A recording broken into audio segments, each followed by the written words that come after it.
Qué gusto estar con ustedes. Gracias como siempre por su audiencia. Acá tratamos de llevar temas que le pueden interesar. La idea es esta vez conocer un informe que se hizo de la iniciativa Mano a Mano, que yo desde acá adentro pues puedo hablar maravillas de la iniciativa, pero si hay una visión externa, para mí es mucho más valiosa. Por eso me acompaña hoy el doctor Benjamín Leiva. Él es el director del Observatorio Económico Sostenible de la Universidad del Valle. Doctor, muchas gracias por estar acá y yo quisiera que usted empezara explicándonos qué es el observatorio. Con mucho gusto y muchas gracias por la invitación, Haroldo. Un gusto estar aquí con la audiencia. El Observatorio Económico Sostenible es uno de los 10 centros de investigación de la Universidad del Valle de Guatemala. Este centro es el que tiene más el foco en temas socioeconómicos, mientras los otros centros cubren varios temas de educación, salud, antropología, ambiente, en fin. Este centro surge en el contexto de que la UVG a sus 50 años hizo una reflexión interna de lo que habían sido sus primeros 50 años y una de las conclusiones es que aunque las cosas iban bien y lo que estaba haciendo la universidad contribuía al país en términos de generar buena educación y buenas investigaciones, sí quedó claro de que había espacio para poder impactar más, para poder tener una incidencia mayor en lograr desarrollo. Y eso, una de las manifestaciones que tuvo fue la creación de este centro, cuyo foco está sobre todo en la generación de evidencia para la toma de decisión. Público, privado, en general para que podamos tomar decisiones basado en lo que nos dicen los datos, lo que nos dice la evidencia y no en conveniencias o en impresiones, ¿verdad? Como esto es lo que yo me imagino que funciona, sino, bueno, tener evidencia de qué funciona, por qué funciona y desde ahí avanzar con mayor seguridad en políticas que puedan mejorar las condiciones de vida de las personas. ¿Quiénes integran el observatorio? El observatorio tiene un personal de investigadores y también tiene un personal asociado a una iniciativa particular que es como una criatura por sí misma, pero que es parte del observatorio mismo.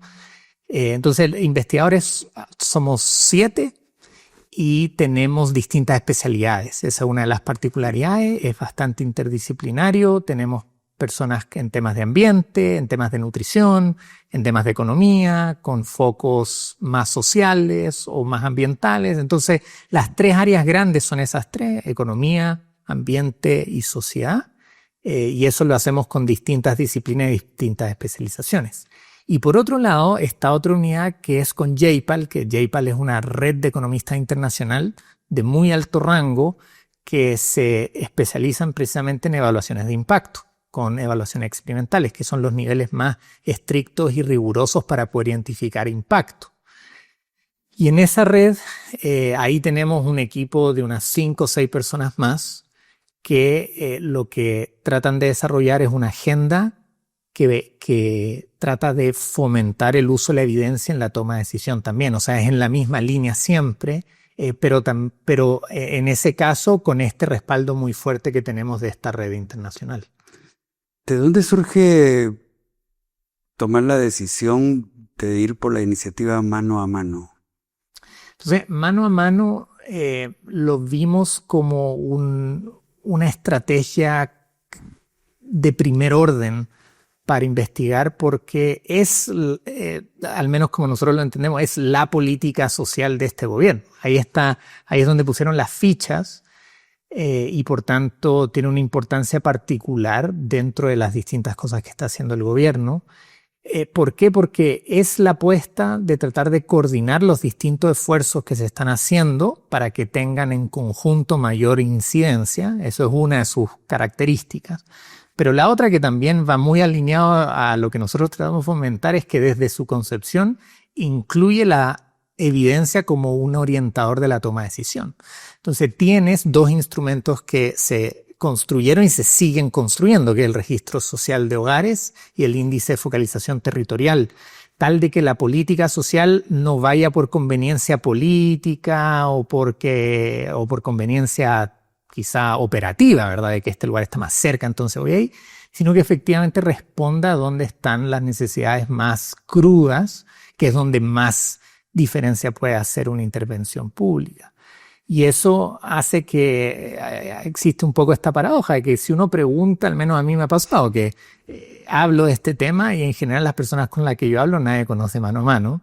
Y en parte de eso viene de que Mano a Mano no está trabajando en la capital y nosotros estamos en la capital. Entonces nuestro círculo está acá y nadie lo conoce, pero eso es algo bueno. O sea, no es bueno que no lo conozcan, naturalmente, pero es bueno porque señala que efectivamente se está priorizando a donde más se necesita y sabemos que donde más se necesita la presencia del Estado y el apoyo que pueda dar son en los lugares más recónditos del país que han estado históricamente desatendidos y abandonados. Doctor, ¿la decisión que toman ustedes como autoridades del observatorio tiene algo que ver con alguna petición oficial o es algo que ustedes tomaron pues como algo que sí valía la pena ser investigado? El observatorio dialoga, digamos, nosotros tenemos agendas de investigación propias, pero también eso lo dialogamos constantemente con las oportunidades que van apareciendo en el medio, no solo a nivel público, sino también a nivel privado y a nivel internacional. Entonces hacemos trabajos con fundaciones locales, hacemos trabajo con multilaterales y también con gobierno. Y apareció esta oportunidad y vimos que calzaba muy bien con las cosas que nosotros nos interesa hacer. Generación de evidencia, evaluación de política social para mejorar la política social y la política pública en general. Y por tanto fue un buen match, ¿verdad? Siempre tenemos la opción de ver un proyecto y decir esto no calza tanto y en ese caso o lo dejamos o se lo sugerimos a otro centro. Esa es una de las gracias de que hay 10 centros de investigaciones que cubren bastantes temas. Entonces hay veces que uno ve que esto no calza tan bien y entonces lo redirigimos. Pero en otras ocasiones también ocurre, por ejemplo, de que estamos muy saturados y entonces no hay espacio solamente para cubrir otro tema más. Pero esto lo vimos muy estratégico. Teníamos el personal para hacerlo y entonces decidimos entrarle. Y naturalmente también en esto ayuda que el Programa Naciones Unidas para el Desarrollo, PNUD, tuvo financiamiento que fue canalizado a través de Senacit. Digamos, Senacit se consiguió financiamiento de PNUD para poder hacer este trabajo que tuvo mucho trabajo de campo y eso siempre es costoso. Hay que contratar gente, hay que mover gente. Abordamos a 390 personas en 3 departamentos, 12 comunidades, para poder levantar cuál es la percepción que se está generando o que se ha ido generando a raíz de la implementación de la estrategia. Bueno, vamos a hacer una breve pausa. Para mí es bien importante conocer qué hay atrás de lo que la Universidad del Valle a través del Observatorio Económico Sostenible realizó y también para que ustedes juntos lo conozcamos. Regresamos en un momento.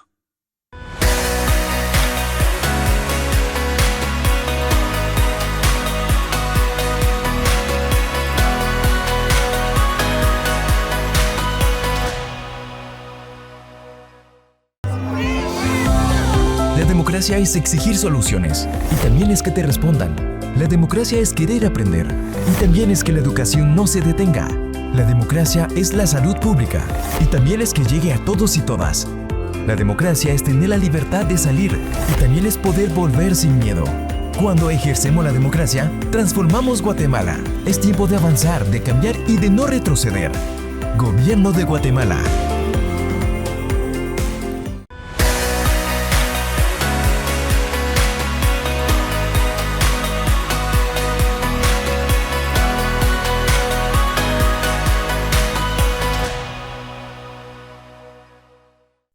Pues seguimos con el doctor Leiva.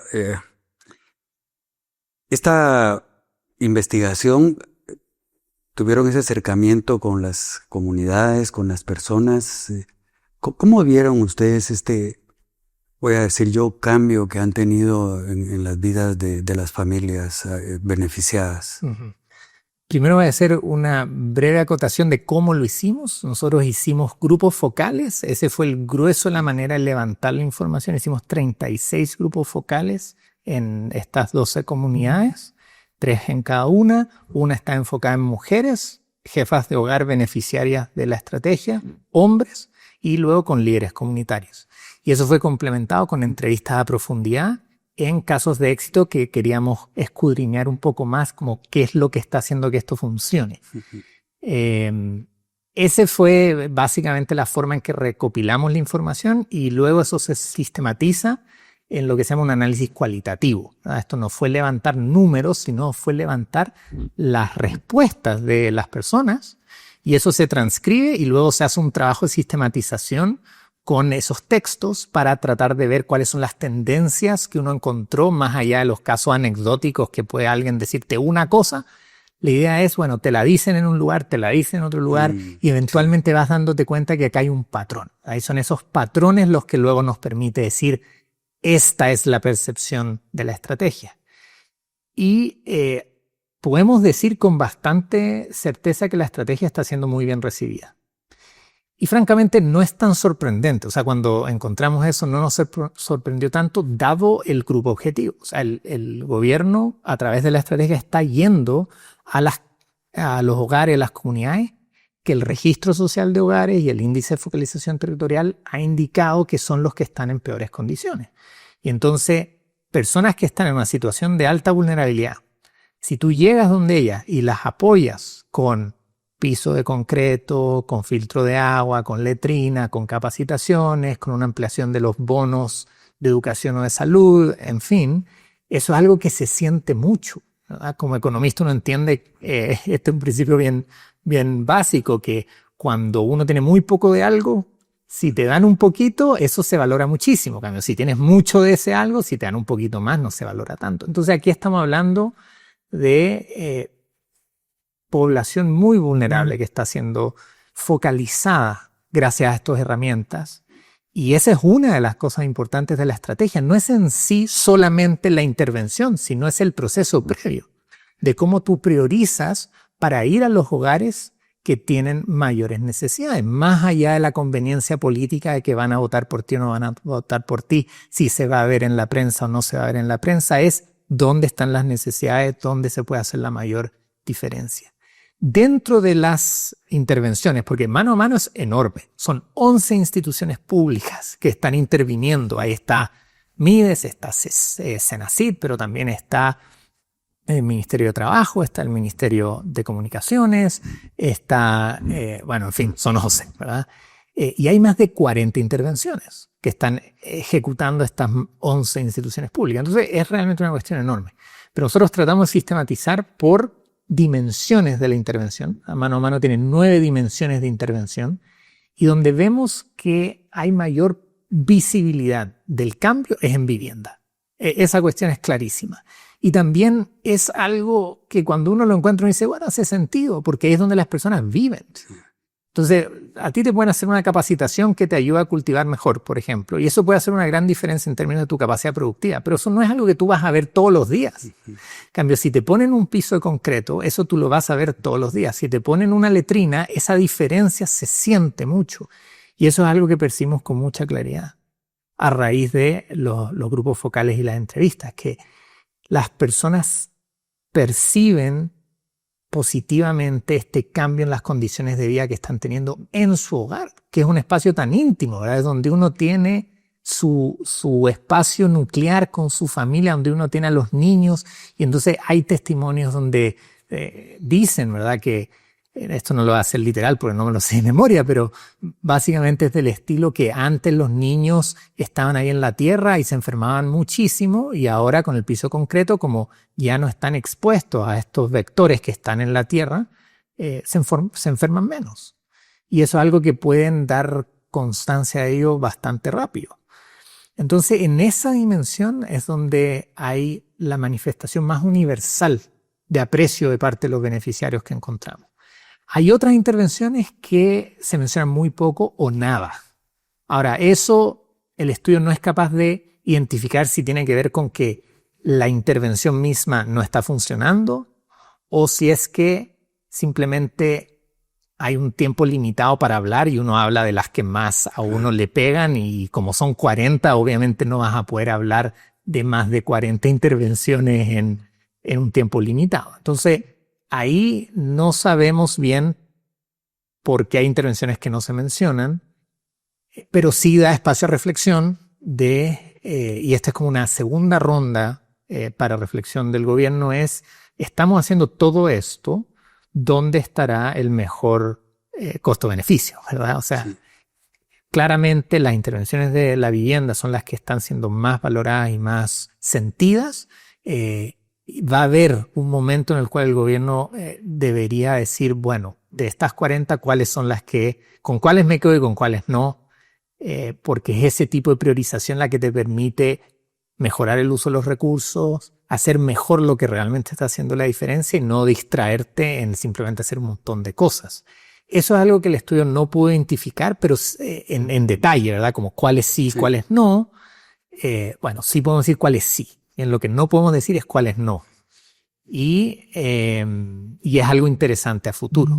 En términos de qué es lo que encontramos que estaba facilitando que la estrategia tuviera éxito, encontramos que hay una diferencia en la lógica de funcionamiento de la política social que es muy importante, que ya no se percibe como algo arbitrario, sino que hay un orientador objetivo de por qué estoy yendo a tal comunidad y por qué estoy yendo a tal hogar y por qué en este hogar estoy haciendo intervención 1, 2 y 3 y no la 4 y 5, 6, mientras que mi vecino está recibiendo otras. Eso ya tiene un orden, ¿verdad? Bueno, en este hogar se encontró cierta línea base, que es el registro social de hogar, y por tanto la intervención pertinente es esta, y eso es lo que se hace. Entonces, eso le da un marco orientador. También otra cosa importante es la forma de aproximarse a las comunidades, un trabajo previo que permite que cuando los equipos de las instituciones públicas llegan a terreno, no están en frío, sino que hay un trabajo previo que les permite llegar ya orientados y con conocimiento de la comunidad de que esto viene. También hay un tema de coordinación a distintos niveles, ¿verdad? A nivel de la operativa local, pero también a la operativa más regional, digamos departamental e incluso a nivel nacional. Y ese es un punto que también salió en el estudio, de que el hecho de que esto sea una meta presidencial y que viene desde arriba para abajo, eso de alguna forma le pone una fuerza que hace una diferencia respecto a la percepción de cómo era la política social antes, que era más bien como esfuerzos que ocurrían de forma descoordinada entre las distintas instituciones y que no tenían esa orientación a nivel de presidencia. Usted menciona 3 departamentos. ¿Cuáles fueron? Quiché, Chiquimula y Huehuetenango. Bueno, hacemos otra pausa, breve, pero vamos a regresar. Yo siento que todo lo que el doctor nos está explicando enriquece, yo digo, la discusión que puede haber sobre una iniciativa de gobierno como es esta. Regresamos entonces en un momento.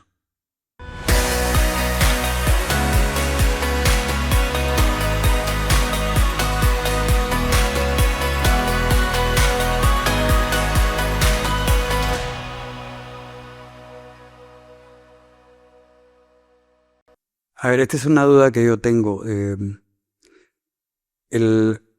estudio del observatorio es entregado a las autoridades de gobierno. ¿Hay algún tipo de sugerencias o cuál es el fin de haber realizado esto? Ya usted nos ha explicado, pero yo quiero saber qué camino tiene el mismo estudio. Entonces el estudio, por un lado, quería entender las percepciones que se estaban generando sobre mano a mano. También tenía como objetivo identificar casos de éxito para poder identificar qué hay detrás de eso, ¿verdad? ¿Dónde está funcionando bien? ¿Por qué? Factores facilitantes de la implementación y también que dificultan la implementación. Y por último, poder encontrar espacios de mejora, porque naturalmente hay. Y lo que encontramos es que hay como 3 grupos de espacios de mejora. Uno tiene que ver con cobertura. Aunque el registro social de hogares ha hecho una diferencia importante, no es perfecto. Y sí encontramos en las comunidades experiencias de que habían hogares que no estaban en el registro y que deberían estarlo, y que no habían sido inscritos porque cuando llegaron el personal a tomar la información, no había nadie en el hogar o solo había menores de edad, como cosas de esa naturaleza que no son tan sorprendentes cuando uno piensa que es algo nuevo, ¿verdad? Y que es masivo. O sea, el registro social de hogares ya está llegando al 1.000.000 de hogares registrados. Entonces, que se queden algunos por ahí es algo que, por un lado, no nos sorprende, pero por otro lado hay que corregir, porque esos son hogares que no se pueden quedar atrás. Y también hay un tema de cobertura respecto al personal, a la capacidad que hay en terreno de poder implementar todas las intervenciones que se están haciendo. Entonces hay personal y recursos. Eso es algo que en el contexto de un gobierno, de un estado pequeño y débil como el guatemalteco, tampoco sorprende. O sea, en cierto sentido esta investigación lo que nos hizo fue poder encontrar resultados que hacen mucho sentido a priori, pero que la diferencia es que ahora no es solamente algo que yo me imagino por cosas que he leído, sino que concretamente viene de las respuestas que encontramos en campo. Entonces ahí tenemos los dos espacios de mejora en términos de cobertura. Refinar la cobertura del RSH, el Registro Social de Hogares, para que pueda volver sobre los hogares que no pudieron ser registrados en una primera pasada y, en segundo caso, fortalecer la capacidad operativa local con personal y recursos para poder implementar todo lo que se quiera hacer. La segunda tiene que ver con el territorio, con lo específico de cada territorio. Entonces, un caso que apareció con mucha claridad para ilustrar esto es que parte mano a mano son capacitaciones agrícolas. Pero en ciertas comunidades de Chiquimula se hicieron estas capacitaciones y las personas nos comentaban que ellos tenían problemas de agua, de provisión de agua. Entonces, ¿qué sentido tiene una capacitación agrícola cuando no puedes cultivar porque no tienes agua? Entonces, eso te habla de las especificidades de los territorios que te requieren hacer ciertos cambios, cierta fineza en cómo tú diseñas tu paquete de intervención para que sea adecuado al contexto. Eso por un lado es importante. Y por otro lado, la complejidad de la extensión territorial, ¿verdad? O sea, hay un desafío en la logística, en llegar a los lugares que se puede refinar. Una de las cosas que reflexionamos con el equipo es que, por ejemplo, como ahora las intervenciones operan mayormente y las instituciones siguen operando mayormente independiente, aunque digamos, el ordenamiento general ya tiene un orden, la logística todavía no está coordinada. O sea, hay un espacio de mejora en la interoperabilidad de la estrategia. Y un ejemplo bien concreto es, uno de los costos grandes que hay para llegar a comunidades muy remotas es el transporte. Y entonces, si tú tienes una intervención de llevar pisos de concreto y letrinas, lo más lógico es llevarlos juntos. En un viaje juntas todo y se va. Tenemos evidencia de que eso no está ocurriendo, ¿verdad? Que iba un viaje con concreto y luego otro viaje con la letrina. Y entonces, esas son esas experiencias que te hablan de las oportunidades que hay de mejora para hacerte cargo de la complejidad de la complejidad natural de la operación. Es una operación compleja, pero se pueden hacer mejor las cosas si se logran esas coordinaciones. Y el tercer punto tiene que ver con la complejidad de la implementación, no solo en términos de los territorios, sino también en términos de lo que es la estrategia misma. 11 instituciones que cada una tiene ritmos distintos, historias distintas, que tienen sistemas de reporte distintos. Una de las cosas que nos comentaban los implementadores, porque no solamente el grueso del trabajo fue con beneficiarios finales, pero también hicimos algo de entrevista y grupos focales con personal de la implementación. Y una de las cosas que nos decían es que era bastante agotador el reporte, porque reportan a uno y luego tienen que reportar a otro y luego reportar a otro, en vez de tener una interoperabilidad informática en este caso, ¿verdad? De que, bueno, yo reporto en uno y esa es la información de mano a mano que le llega a todo mundo, ¿verdad? Entonces ahí aparece espacios de mejora más allá de la interoperabilidad logística u operativa, también informática, que ayuda a reducir los costos y, por tanto, poder ser más costo efectivo en la implementación. O sea, siempre una de las versiones que circulan es de que esta iniciativa puede ser usada por partidos políticos, bueno, ¿encontraron ustedes algo de eso? Algo importante que encontramos es que cuando tratamos de entender qué es lo que hace la diferencia entre lo que el equipo implementador de mano a mano nos señaló como comunidades que se consideran ejemplares en la implementación y comunidades en riesgo en la implementación, cuando tratamos de entender qué puede explicar esa diferencia, lo que encontramos es que lo más claro era la diferencia de gobernanza local de las distintas comunidades.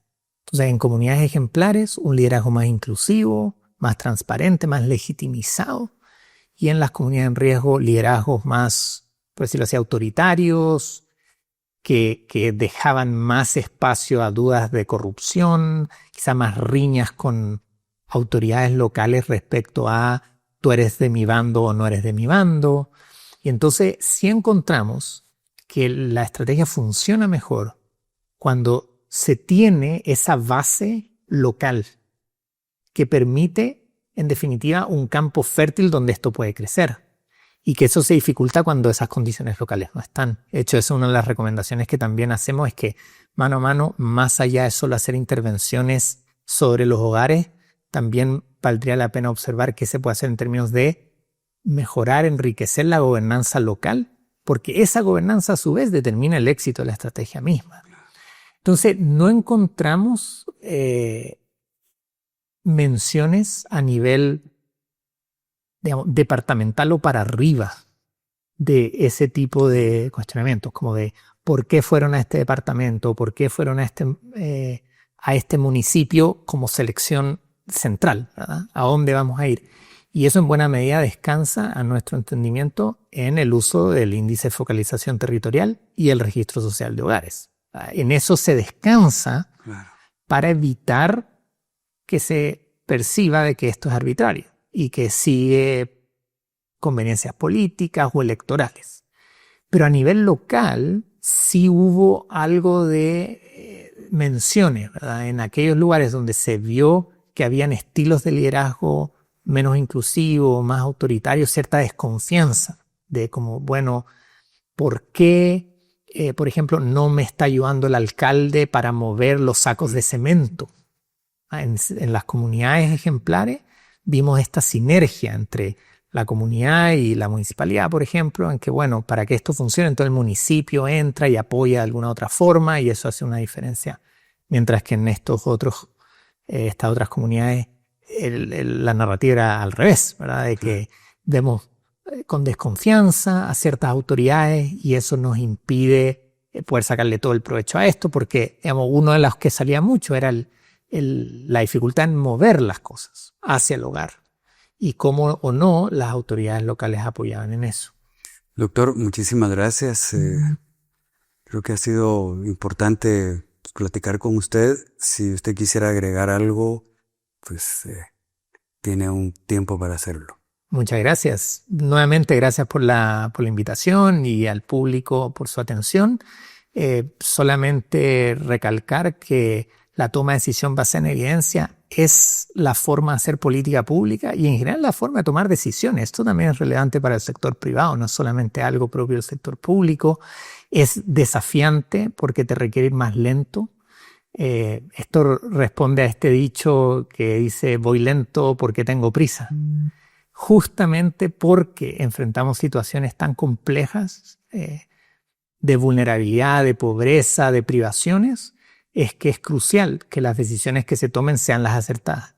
Y la forma de hacer eso requiere dar un paso atrás, pensar bien, informarse bien qué es lo que se sabe de la materia y por tanto cómo nos podemos informar para no andar improvisando soluciones, sino efectivamente pudiendo hacer lo mejor posible con la evidencia existente. Pues muchas gracias y a ustedes, como siempre, también agradezco su audiencia y nos vemos la próxima semana. Que estén muy bien.